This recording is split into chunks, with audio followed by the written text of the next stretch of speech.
Parshas Miketz. Dreams often become reality. Speaking of dreams, what was so difficult about the dreams that Paro had that his chartumim, his astrologers, couldn't figure out? I mean, I remember the first time I learned it, I was in the 4th grade, 5th grade. I mean, I immediately understood that fat cows means a lot. You know, skinny sheaves of wheat, broken sheaves, dry sheaves means a little. I mean, what kind of astrologers are these? This is a simple dream for an astrologer to figure out. Why didn't they figure it out? Why couldn't they figure it out? Well, the answer to a lot of whys in this parsha is the fact that we could discern God's hand in the play here. I mean, this is a play. It's a sipur. God is directing events to go in a certain way so that he achieves a certain result. Why does he do that? That I cannot answer. But God answers it already where he says, Lo derachai dercheihem. My way of doing things is not your way of doing things. So the obvious becomes not so obvious. I just had experience with that only this week. Each year, I put away in a certain place in the kitchen where we have the stereo to play Mizmor Shir Chanukat Habayit LeDavid, which I'll play at the end, at the conclusion of this Dvar Torah, and I know where it is. This year I'm looking for it. It's not there. I'm looking. It's not there. I go to this room, to that room, to the other room. It's not there. Okay, so I'm getting older. Maybe I'm forgetting where I put it. I start turning the house upside down. And I ask my wife, I say, darling, do you know where the Mutzkin Motzin tape is? She says, 1 second. I go my way to keep looking, and she says to me, Naftali, here, where was it? It was right over there where you always put it. I didn't see it. Sometimes the obvious is not so obvious, and we don't know the reason.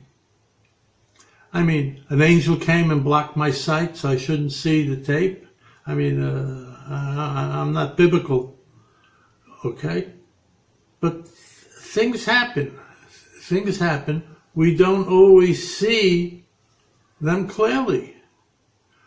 Okay, so all of a sudden Yosef becomes the genius. He can say what the dream means. He comes up, interprets the dream to Paro, which doesn't require the greatest amount of kishuf, of magic or knowledge. It makes sense. It's obvious. Especially once you know the facts later on, it seems quite obvious. But why does Paro reward him so much, makes him viceroy? Give him a palace, give him 100 slaves, give him a year's supply of food, give him a nice pair of Arabian horses. Why does he make him the number 2 man in Egypt? Why does he accelerate his position, Sheni Lamelech? I don't know. Why such great reward? I mean, he deserves to be rewarded. He saved the nation, he saved the people. But still, Paro has family, Paro has ministers, he has other considerations. Why does he give Yosef such a great award? Okay? I don't know. I don't know. This involves more investigation and learning. I want to ask you another question that I'm not sure I know the answer to. Why in the previous parshas and in this parsha and coming parshas, nobody recognizes each other? Yehuda didn't recognize Tamar. Tamar didn't recognize Yehuda. The brothers don't recognize Yosef. Nobody recognizes each other.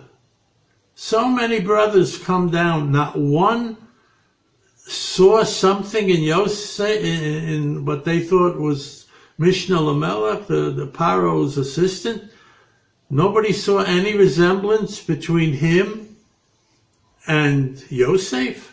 Not in the voice, not in the skin, not in the walk, not in the gait, nothing. Their eyes were blocked.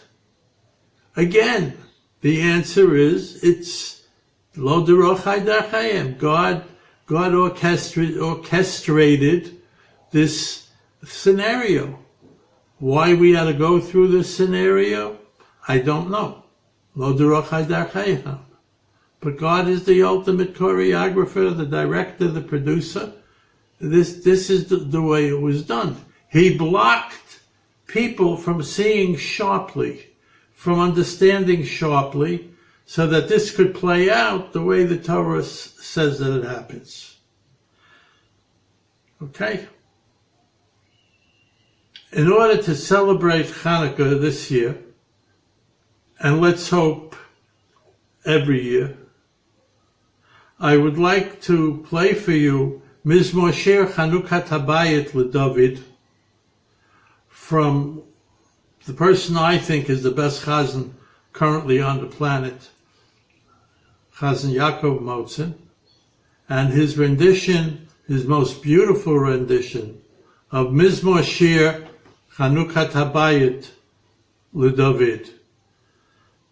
May the words of Tehillim, may his melody, may the words that they inspire cast light in all of our lives for brightness, for purity, and for understanding. Al lichtigen Chanukah. Shabbat Shalom, Shalom al Yisrael, Ubriyut.